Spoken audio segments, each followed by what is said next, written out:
నమస్తే friends, welcome back to Ratna life style. ముందుగా ఈరోజు రెసిపీ ఏంటో చూద్దాం ఫ్రెండ్స్. మంది క్యారెట్ కొబ్బరికాయ ఫ్రై ఎలా చేయాలో చూద్దాం. దానికి కావాల్సిన పదార్థాలు ఏంటో చూద్దాం. క్యారెట్ని ముందుగా చిన్న ముక్కల కింద కట్ చేసేసుకుని శుభ్రం చేసుకుని ఒక అర గ్లాస్ వాటర్ వేసుకుని ఒక 10 నిమిషాల సేపు ఉడకనివ్వాలన్నమాట.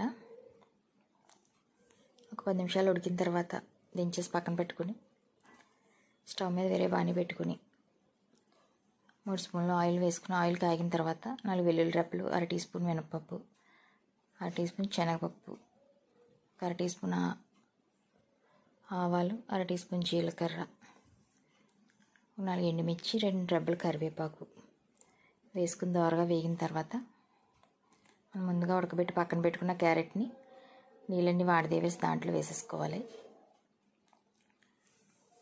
వేసేసుకుని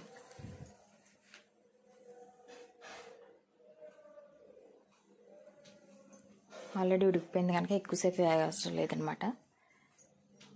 ఒక 10-15 నిమిషాలు వేగిన తర్వాత పచ్చి కొబ్బరి తురుము దాంట్లో వేసుకోవాలి.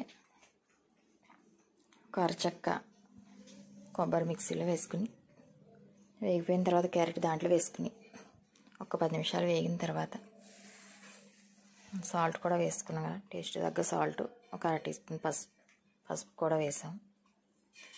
ఎంతో సింపుల్గా టేస్టీగా అయిపోతుంది ఫ్రెండ్స్.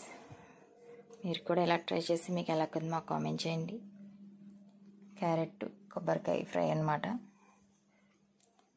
రైస్లోకి చాలా బాగుంటుంది, మనకి పప్పులోకి కానీ సాంబార్ చేసుకున్నప్పుడు కానీ మంచుకోవడానికి బాగుంటుంది. ఇలాగా మన ఛానల్లో దగ్గర 20 రోజుల పైన అయిపోయింది అన్నట్టు వీడియోస్ పెట్టి. మాకు ల్యాప్టాప్ కొంచెం పాడవడం వల్ల పెట్టడం కుదరలేదు ఫ్రెండ్స్.